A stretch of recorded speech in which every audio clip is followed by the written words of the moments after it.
Okay, let's get into this. I want you to start by just visualizing a map of the world. Okay. But not a political map, not the one from your old geography class. I'm talking about a map of stuff.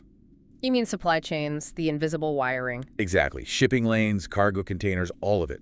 The real arteries of the global economy. Got it. Now, for the last, 80 years or so, if you looked at that map, all the biggest highways led to one place. The United States? The United States, it was the sun, and, well, everyone else was just kind of orbiting. That's been the reality for generations. The American consumer was the engine. The U.S. government wrote the traffic laws. Right. But today, we are unpacking a scenario that suggests that that orbit is breaking. A big one. Imagine a single massive trade network, one that stretches from, say, Berlin and Paris, jumps the Atlantic, jumps the Pacific, and plugs right into the booming economies in Asia. So Tokyo, Singapore, Hanoi. All of them. That sounds incredibly complex. It does. But imagine this network lets goods flow freely, and in doing so, it just sort of bypasses the traditional economic gravity of the United States. It sounds like fiction, a bit of a geopolitical thriller. It really does.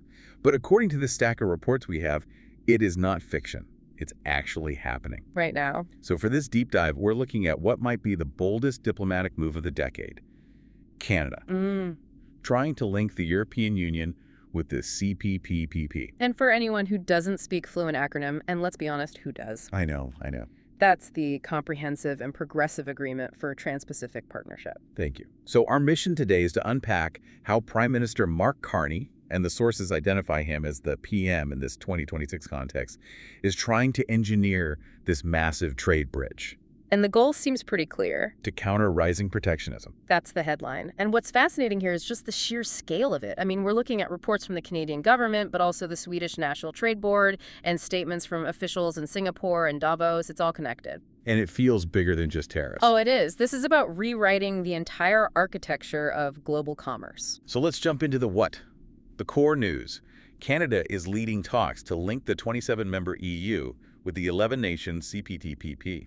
And it's worth pausing to think about who's in that Pacific club. It's a serious list. It is. You've got heavy hitters like Japan, Australia. Singapore, Vietnam, real manufacturing powerhouses. Then in the Americas, you have Mexico, Chile, Peru, and, of course, Canada. And interestingly, the UK just joined recently as well. Right. And don't forget Brunei, Malaysia, New Zealand. Correct. So you take that list, the 11 CPTPP nations plus the UK, and you add the 27 EU nations. You're talking about nearly 40 nations. It's massive, unprecedented, really. It's a network that covers over 1 billion people. 1 billion people, all operating in this proposed low-tariff network. That's the goal. Okay, but this is where I get a little stuck. The mechanics of it. You can't just take two giant treaties and, I don't know, staple them together and say, we're done. No, you definitely can't. These are different legal systems, different standards. How do you actually glue these two massive blocks together? Right, and this is where it gets a little technical, but it's really the whole key. The secret sauce is something called harmonized rules of origin. Rules of origin. Okay, that sounds incredibly dry, but I have a feeling it's the most important part of this whole thing. It absolutely is. Without it, the whole bridge collapses. And specifically, they're using a mechanism called cumulation. Cumulation. Okay, break that down for us. So in a normal trade deal, for a product to get low tariffs, it usually has to be, made in the country you're trading with. Makes sense. If I buy a Canadian car, I expect it to be a Canadian car. Right. But in our world, made in is basically a myth. Supply chains are global. A car might be assembled in Germany, but the gearbox is from Japan, the rubber's from Malaysia, the electronics from Vietnam. And right now, that's a problem, isn't it? If Germany sells that car to Canada, the customs agent might say, hey, wait a minute, too many of these parts are from outside our deal. Precisely. It creates friction. The German company has to pay tariffs on the Japanese parts, even if they have a separate deal with Japan. It's a bureaucratic nightmare. It just drives up costs. So how does cumulation fix that? Cumulation basically tells the customs agent to treat that entire extended network as one big happy family, one zone. Okay, let me try an analogy here to make sure I'm getting this. Let's do it. If I'm building a high-tech bicycle in Montreal. A bicycle, okay. And I source the carbon fiber frame from Japan, that's a CPTPP member. Right. And the precision gears come from Italy, an EU member. And maybe the tires from Vietnam. A truly global bike. So under this new bridge, when I go to sell that Finnish bike to, say, Sweden, The Swedish Customs Authority would look at it and say, Japan, CPTPP, Italy, EU, Canada, you're the bridge. It all counts as originating from within this one massive block. it's all in the family, so it's tariff-free. Exactly. It lets manufacturers source the best components from anywhere in these 40-ish nations seamlessly. It untethers the supply chain. That is a total game changer. Yeah. But, I mean, is it feasible? Or is this just wishful thinking? It's more than wishful thinking. The sources point to a policy brief from the Swedish National Trade Board. Oh, really? Yes. And the Swedes are very practical about trade. They noted this concept is actually possible. There's a precedent. A small one, yes. They pointed out that limited extended accumulation already exists in the EU-Vietnam trade deal. So it's been done before. On a smaller scale. The plumbing is already in the walls, so to speak. Canada's just trying to scale it up and turn on the main water supply. Okay, so that's the what, this huge 40-nation bloc. Yeah. But that brings us to the why. Why now? Why is Prime Minister Carney burning so much diplomatic fuel on this? Well, the catalyst is singular. It's undeniable, really. Vulnerability to United States protectionism. The sources mention tensions with the Trump administration specifically. They do. They cite ongoing issues with tariffs on steel, on aluminum, on automobiles. It's the reality of the 2026 landscape they're describing. The U.S. is turning inward. And for Canada, that is a massive problem. Because of the dependency. I saw a statistic in the briefing that, my jaw dropped. I had to read it twice. Let me guess. The export percentage. Yes, 75%. The source says more than 75% of all Canadian exports go to the United States. That is the definition of putting all your eggs in one basket. In business, if one client was 75% of your revenue, you'd be considered negligent. It's just too risky. And when that one client starts threatening to break the basket, you have an economic emergency on your hands. You realize your sovereignty is compromised. So this whole thing is Carney's escape plan. It's a defensive maneuver, and he has a very specific agenda. The text outlines a goal to double Canadian exports outside the U.S. By how much? An additional 300 billion Canadian dollars by 2035. Wow, that is not a small number. See, $300 billion is. That's a lot of bicycles. It is, and to do that, you can't just sell a little more maple syrup to France. You need a structural shift. You need to build a market that's big enough to actually rival the U.S. market. So if Washington slams one door, you have another one to walk through. Precisely. If you have seamless access to 1 billion consumers in Europe and Asia, a tariff threat from the U.S. is still painful, but it's not fatal. It turns an existential crisis into a manageable problem. It's like diversifying a stock portfolio, but for an entire G7 economy. Exactly. It's all about reducing that vulnerability. So we got the what and the why. Now let's talk how. Because this sounds like a diplomatic nightmare. Who's actually doing the work? It is a full-court press. Right. And the sources highlight a few key personnel moves that show just how serious Carney is about this. First, you've got Janice Charette. Right, former Secretary of the Privy Council. That's the top civil servant job in Canada. She's a total heavyweight, and Carney has just appointed her as Canada's chief trade negotiator with the United States. And I assume her job isn't just to smooth things over. No. She's advising Carney and the trade minister, Dominic LeBlanc, specifically ahead of the USMCA review. Which the source says is scheduled for July. That's the big U.S.-Canada-Mexico deal. Right. So look at the strategy here. You have Charette, a top operator, playing defense on the U.S. front.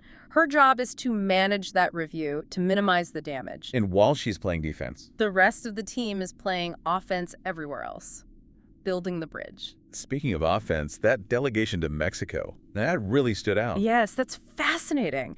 Dominic LeBlanc, the trade minister, led a business delegation there. And it wasn't just him and a few aides. No. It was a 370-person delegation. 370 people, that's not a delegation, that's an invasion. It sends a very powerful signal. The sources note that the trilateral framework, the USMCA, is under pressure to break into bilateral tracks. Meaning the U.S. wants to deal with Canada and Mexico one-on-one. Divide and conquer. Exactly. Washington has more leverage that way. Right. But by sending 370 people to Mexico City, Canada is basically hugging Mexico tight, shoring up that relationship, independent of the U.S. It's like saying, hey, we're in this together no matter what the guy upstairs does. Precisely. And it's not just Mexico. They've got eyes on Asia, too. We saw the reports on Trade Minister Meninder Sidhu. Yes, speaking from Singapore at the Canada in Asia conference, pushing investment, trying to sell Canada as a Pacific nation, not just an Atlantic one. And when you look at the other deals they have in the works, Hmm. it's dizzying. It feels like they're trying to sign a deal with everyone. It really shows the breadth of the strategy. They've launched negotiations for a big economic partnership with India. Huge market. Massive.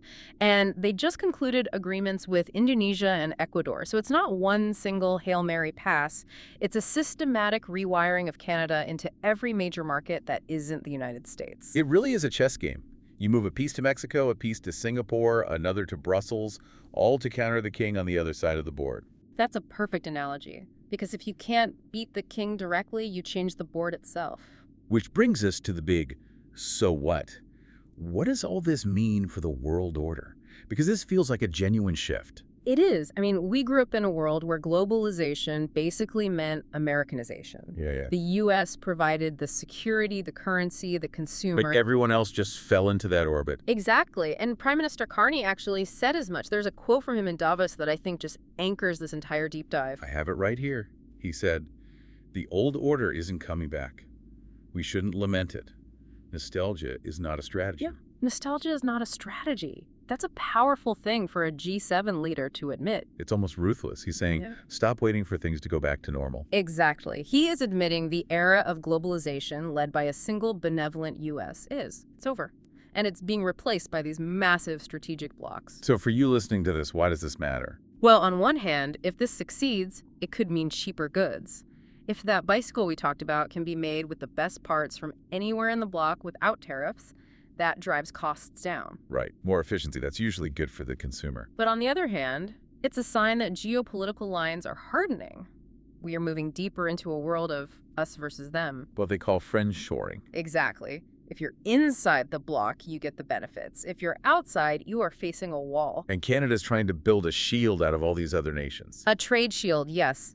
By linking the Atlantic and the Pacific, they're trying to guarantee their economy can thrive, even if their biggest neighbor decides to close its doors. It's such a bold move. I mean, trying to get 40 countries to agree on anything is hard enough. But the alternative, doing nothing while 75% of your exports are at risk, is arguably much, much more dangerous. So just to recap, Canada, under PM Carney, is spearheading this effort to link the EU and the CPTPP, Right. creating a unified market of over 1 billion people. And they're using this technical tool, cumulation, to make goods flow freely between them. And the whole point is to reduce their extreme economic dependence on the United States. And they're playing chess to do it.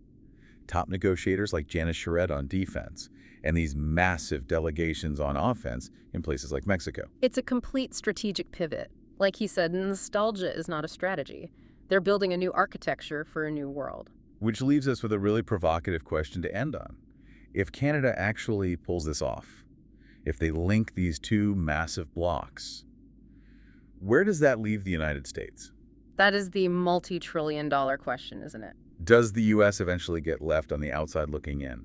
Or does the existence of this huge new network actually force Washington to change its tune and, cooperate? It suggests that maybe leverage works both ways. If the rest of the world gets organized, maybe the giant has to start listening. Or the giant gets angry. Something to think about the next time you see a Made In label.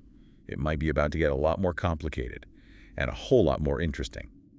Thanks for joining us on this deep dive. Stay curious, everyone.